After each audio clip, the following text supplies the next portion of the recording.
इससे पहले हम इन्वेस्टमेंट की अमेजिंग स्ट्रैटेजीज को सीखें। आई होप ये पॉइंट सबको क्लियर है कि 1. हमें कम से कम अपनी सैलरी का 20% सेव करना है, जिसे हम आरडी या एफडी में गवर्नमेंट बैंक्स में सेव करते हैं, ताकि हमें बुरे वक्त में किसी के सामने हाथ ना फैलाने पड़े। नेक्स्ट, अगर हम एक नॉर्मल लाइफ से ज्यादा पैसे कमाना चाहते हैं तो उसका एक ही सोल्यूशन है कि हमें पैसों से काम करवाना पड़ेगा, यानी पैसों को कहीं इन्वेस्ट करना पड़ेगा। अब चाहे वो रियल एस्टेट हो, एक प्रॉपर बिजनेस हो या शेयर मार्केट हो। शेयर मार्केट में स्टार्ट करने के लिए हमें बहुत ही कम पैसों की जरूरत है और इसीलिए इस वीडियो में हम शेयर मार्केट की इन्वेस्टमेंट स्ट्रैटेजीज को सीखेंगे। शेयर मार्केट इसीलिए भी अच्छा है क्योंकि अगर हमें ये स्किल आ जाती है तो हम किसी और के बिजनेस के टुकड़े को खरीद सकते हैं, उनके शेयर्स लेके, और एक बार जब हम शेयर्स खरीद लेते हैं उसके बाद उस बिजनेस में वो बिजनेसमैन काम करेगा। जस्ट इमेजिन, हम एक बार शेयर्स खरीदते हैं और उसके बाद वो हमारी पैसिव इनकम बन जाती है। अब ऑब्वियसली हर किसी के पास ये स्किल नहीं है, लेकिन आज की इस वीडियो में हम इसी स्किल से कुछ प्रिंसिपल सीखेंगे। तो आइए स्टार्ट करते हैं। वॉरेन बफेट, जो कि दुनिया के सबसे अमीर इन्वेस्टर हैं, उन्होंने कहा था कि जिसे फाइनेंशियल स्टेटमेंट्स पढ़ने नहीं आती उसे इंडिविजुअल स्टॉक्स नहीं खरीदने चाहिए, और ये एकदम सही है। और इसीलिए इस वीडियो में हम फाइनेंशियल स्टेटमेंट्स को पढ़ना सीखेंगे, और वो भी बहुत इंटरेस्टिंग वे में। देखिए, फाइनेंशियल स्टेटमेंट्स हमें तब समझ आएगी जब हम कंपनी के प्रोसेस को समझते हैं। तो आइए हम पहले कॉन्सेप्ट से स्टार्ट करते हैं, जो कि है bonds are safer than stocks. इस कॉन्सेप्ट को समझने के लिए हम आपके लिए कंपनी खोलते हैं, जिसका नाम हम रखेंगे कंपनी ए, जिसको आपने 7 लाख शेयर्स में तोड़ा है और हर शेयर की कीमत ₹1 रखी है। ये कंपनी आपने इसीलिए खोली है ताकि आप टी शर्ट्स बेच सकें।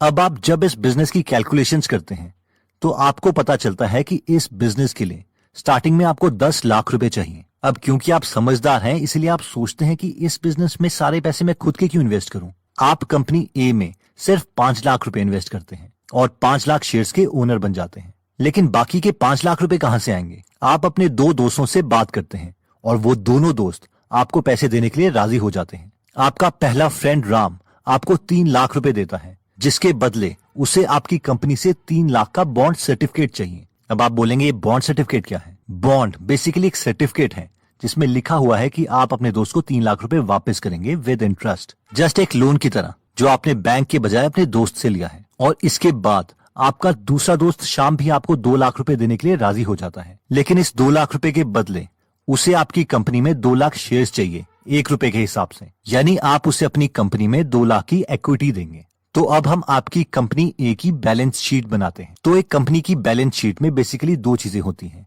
एसेट्स और लायबिलिटीज। अब इसमें एसेट्स और लायबिलिटीज की डेफिनेशन रिच डैड और पुअर डैड की बुक से थोड़ी डिफरेंट है।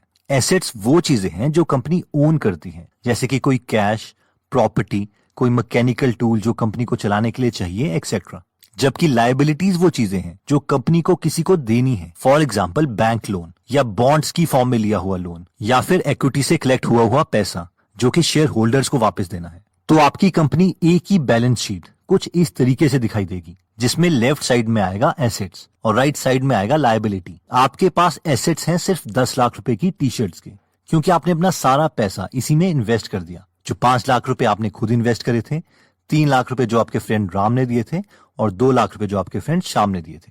अब राइट साइड की लायबिलिटी में इसमें है 3 लाख रुपए के बॉन्ड्स जो आपको आपके फ्रेंड राम ने दिए थे। सेकंड लायबिलिटी है 2 लाख इक्विटी की, जिसमें 2 लाख शेयर्स हैं जो कि श्याम के हैं।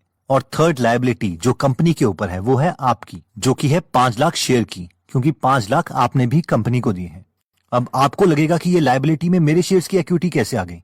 मैं तो कंपनी का ओनर हूं। लेकिन लीगली, लॉ की नजरों में कंपनी और आप अलग अलग हैं, और कंपनी के ऊपर आपको पैसे देने की लायबिलिटी है, क्योंकि कंपनी ने आपको 5 लाख रुपए देने हैं। 10 लाख रुपए के एसेट्स हैं और 10 लाख की लायबिलिटी है।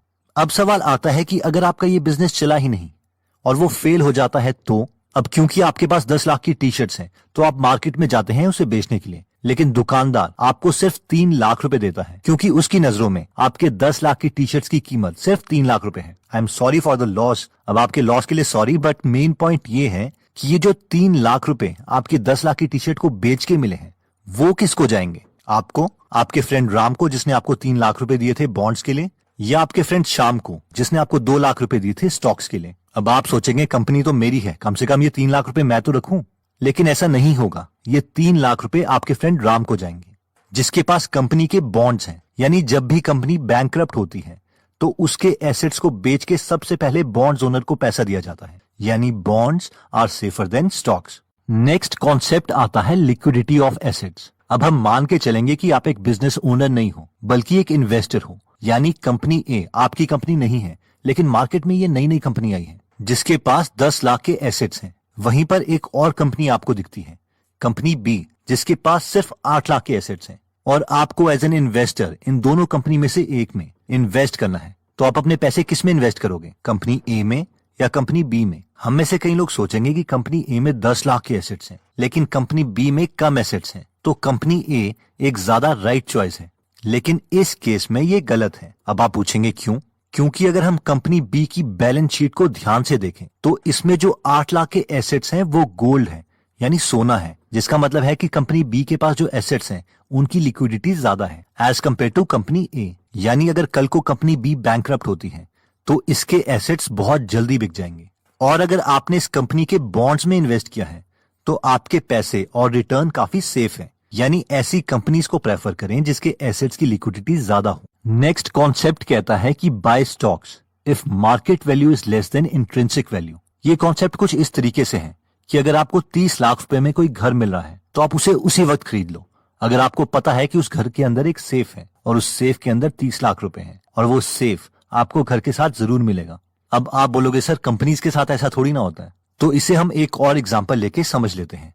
मान लीजिए एक और कंपनी है, कंपनी सी, जिसमें 10 लाख के गोल्ड एसेट्स हैं और इस कंपनी ने कोई लोन नहीं लिया, ना ही बैंक से ना ही बॉन्ड्स की फॉर्म में पब्लिक से, और इसके सारे 10 लाख रुपए 10 लाख शेयर्स 1 रुपए के हिसाब से बिक चुके हैं। अब अगर हम इस कंपनी की बुक वैल्यू की बात करें, यानी जो अकाउंटेंट्स ने बैलेंस शीट में लिखी है, वो 10 लाख रुपए, जो कि इस केस में इंट्रिंसिक वैल्यू भी है, यानी इस पूरे बिजनेस की कीमत कम से कम 10 लाख रुपए है। आई होप आप सब मुझसे इस बात में अग्री करेंगे, क्योंकि ये एसेट्स गोल्ड हैं, तो हमें इस कंपनी की वैल्यू को इवैल्यूएट करने में कोई डिफिकल्टी नहीं होनी चाहिए। अब इस कंपनी की मार्केट वैल्यू चेंज होती रहेगी। कभी आप न्यूज चैनल में देखेंगे कि कंपनी का एक शेयर 2 रुपए का बिक रहा है, कभी 2.5 रुपए का बिक रहा है, और इन दोनों केस में हमें इस कंपनी के शेयर्स नहीं खरीदने हैं, क्योंकि अगर शेयर 2 रुपए का है तो इस कंपनी की उस समय मार्केट वैल्यू 2 रुपए इंटू 10 लाख शेयर यानी 20 लाख रुपए है। और अगर मार्केट में एक शेयर 3 रुपए का बिक रहा है तो इस कंपनी की वैल्यू 3 रुपए इंटू 10 लाख शेयर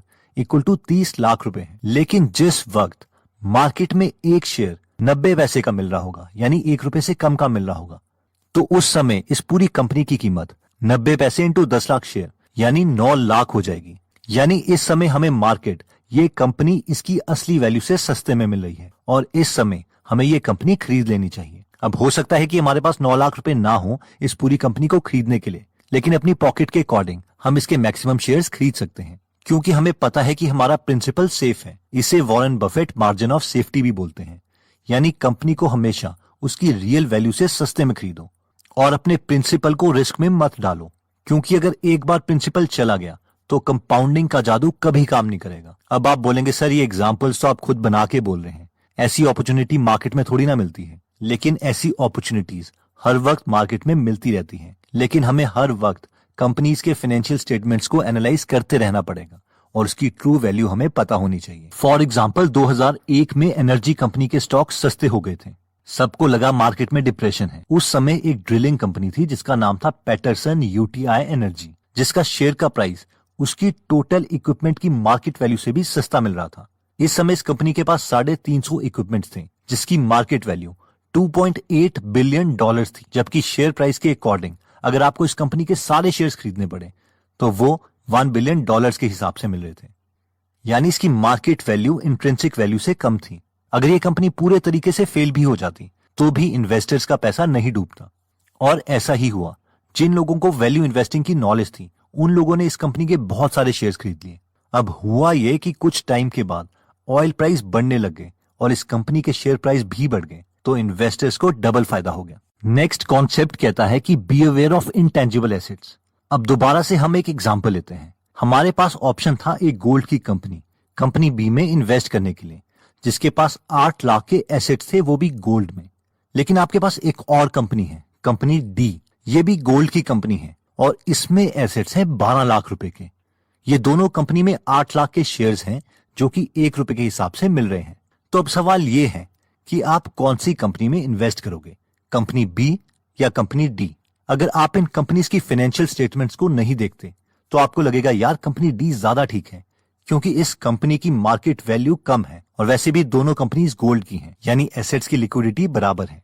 लेकिन ये इस केस में गलत होता, क्योंकि जब आप इस कंपनी की फाइनेंशियल स्टेटमेंट्स देखते हैं तो आपको उसमें दिखता है कि इस कंपनी में यानी कंपनी डी के पास एसेट्स में गोल्ड सिर्फ 4 लाख रुपए का है और बाकी 8 लाख रुपए के इंटेंजिबल एसेट्स हैं।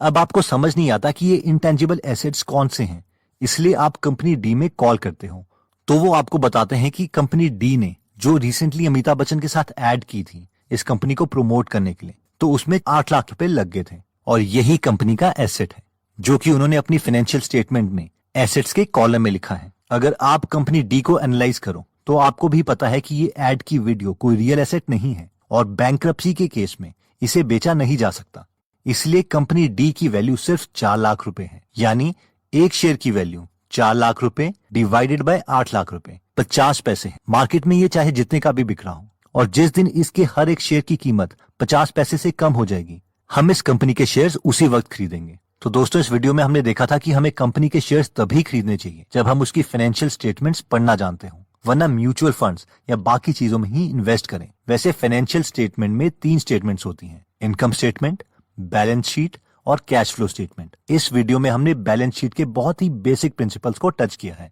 ये 4 कॉन्सेप्ट्स थे। 1, bonds are safer than the shares, यानी बैंक्रप्सी के केस में पहले पैसे बॉन्ड्स होल्डर को मिलेंगे।